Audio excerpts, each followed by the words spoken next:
Welcome back to the Weber Kettle Series, brought to you by FOGO Charcoal here on Chuds BBQ, everybody. My name is Bradley Robinson, and today we're going to be cooking up a big, juicy turkey breast, Texas style. And it is going to be delicious.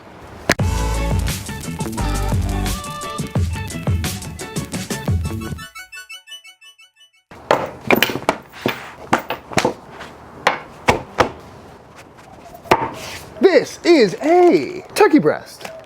And this is one of those big ones that you're gonna see at a lot of barbecue joints here around Texas. And these are really nice to cook because they're huge, but also they're pre-brined with turkey broth, salt, lemon juice, all sorts of stuff to give it good flavor and be nice and tender. So you could pretty much just throw this right on the pit and have a good result.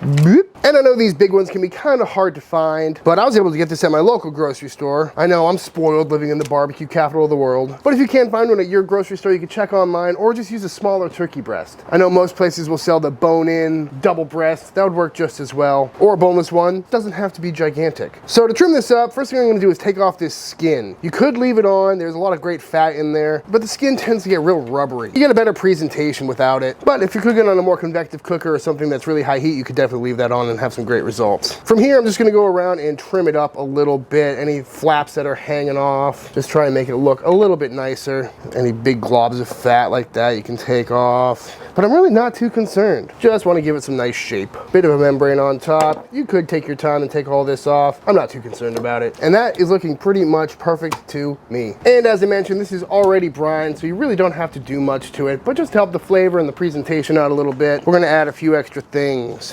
including a light dusting of some kosher salt, not too much, as well as some 16 mesh black pepper and some granulated garlic. That's just gonna help the bark. The garlic's gonna give us that nice golden vibe, and it's gonna taste good. Always start on the bottom, that way we don't mess up our presentation side. Nice even coat, don't want too much on there. Garlic powder, looking good to me. And please folks, don't forget the sides. Looking good, let's fire up the pit.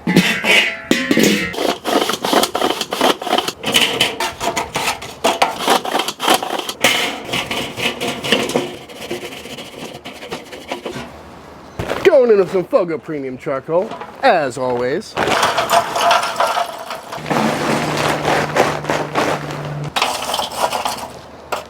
Boop, boop.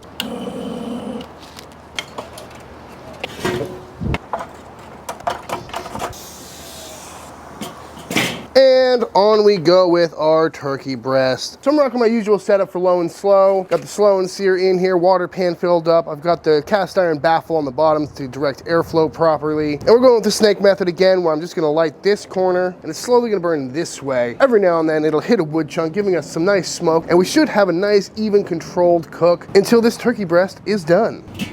Vents wide open, and we're gonna dial in these temps. We got this Weber rocking at about 250 degrees, which is exactly where I'm gonna keep it for the entirety of this cook. Because when you're cooking something like a skin-off turkey breast, we're only aiming for an internal temp of around 155, 160. So how fast you get to that number is really gonna determine how much smoky flavor you get. So if you want a really smoky turkey breast, you can put this all the way down to 225 and let it take hours to get up there. If you want just a kiss of smoke, you can put it up to 300, maybe 325, kind of do a hot and fast turkey breast. But today I'm gonna split the difference and keep it right around 250, which should get us there in a few hours and give us enough smoke, but not too much smoke. So I'll check back in a little bit. We're about 2 hours into this turkey breast cook, and let's see how it's looking. Ooh, nice and smoky. Getting some beautiful color on there, that golden brown, that's what we're after, folks. I probed it a minute ago, it's right around 140, so we got another 20 degrees to go. And then we'll wrap it up with some butter and check back in. 3 hours into this cook, let's see how this turkey boob is looking. Ooh, lovely color on there. Looking real nice. Let's see, right around 150. That's perfect. We're gonna take this off and wrap it up real quick. Off she comes, looking wonderful. That golden color is what we are all about. Nice and smoky, pepper looks great. Now we're gonna wrap it up. And as you already know, the secret to turkey is adding an absurd amount of butter. So we're gonna make a little foil boat here. Oops, is that too much? Oh, I don't wanna waste anything. Looking good. You could use clarified butter. You could probably use bacon fat, maybe some beef tallow. I don't know. But now what I'm gonna do is flip this over so all that butter soaks into the presentation side, and we're just gonna wrap it up.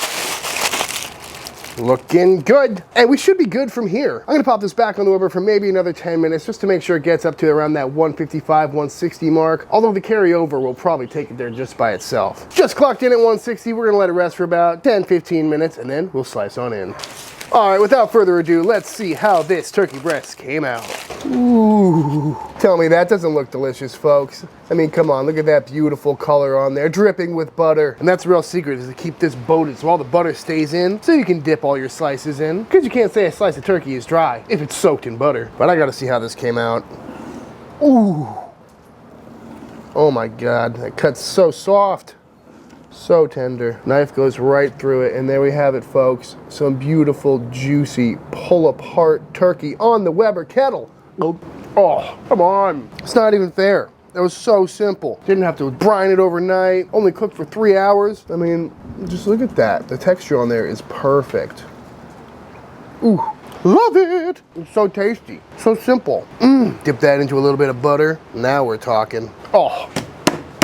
That's the bite. Nice amount of smoke on there too. Definitely not overpowering. But what more do you need in life than that, folks? Even got a baby little smoke ring going around the outside. You can see it's a little pink. Very cool. You gotta be careful around newbies though. If they see a smoke ring on turkey, they'll think it's raw, but they just don't know any better. There it is, folks. One of the best bites in barbecue. In most pitmasters' opinions, if you ask any cook at any restaurant, they will say the turkey is their favorite part. And because it's smoky, it's delicious, but it's not as heavy as brisket. You know, I can eat a lot more turkey breast than I could fatty brisket, even if it is soaked in butter. That is so good. It is miles away from any dry Thanksgiving turkey you've ever had. Just look at the color on that. It's beautiful. This is what sandwich dreams are made of, folks. I mean, would you just look at it? Perfect, beautiful, juicy, so simple. Oh, so good. And that little turkey butter, I'll probably just keep that as its own little dish. Let that chill out in the fridge, put that on my toast. So good. I haven't cooked a turkey breast like this since my first time cooking a turkey breast on this channel, which was probably about a year ago. And I said then what I'm about to say now. Why don't I do this more often? It's so simple and it's so good. And talk about perfect leftovers. Let this chill out, put it on the meat slicer. You got yourself some amazing cold cuts. Slice it nice and thin or thick. Up to you. Just juicy, tender, delicious, smoky meat. The salt is perfect. And it's the perfect size for a Weber kettle. A little bit of butter. Don't mind if I do. Yep, this one's a winner, folks. Definitely got to give this one a try. And it's another one of those perfect cooks for the beginner because it's really hard to mess it up. You know, you're not really shooting for a certain tenderness. The salinity is already pretty controlled for you. It doesn't take forever. You're not left with a mountain of meat. You know, this will be gone in probably a day or two. And you can make it your own, you know, throw some herbs on there. Maybe rest it in a compound butter. Sounds good to me. Love it. All right, without further ado, the dog is going crazy, so it's time for the official taste test. Oh, goodness. She was ready for that one. I'm gonna go make me a sandwich. All right, y'all, and that is it. That is how to make some absolutely fantastic smoked turkey breast on the Weber kettle. Again, I think the results here really speak for themselves, but you definitely got to give this one a try. It is super easy, real simple cook, no special ingredients or techniques, just some good eating. But that being said, if you enjoyed this video, be sure to let me know by hitting that subscribe button and dropping a like on this video. Leave a comment down below letting me know what you want to see me cook next. Big shout out to FOGO Charcoal. Thank you for sponsoring the Weber Kettle series. Be sure to head to FOGO.com to see everything I used in this video. I also have links in the description. Big shout out to all the Patreon members. Thank you for supporting Team Chud. And until the next time I see you, please go cook something outside. Peace.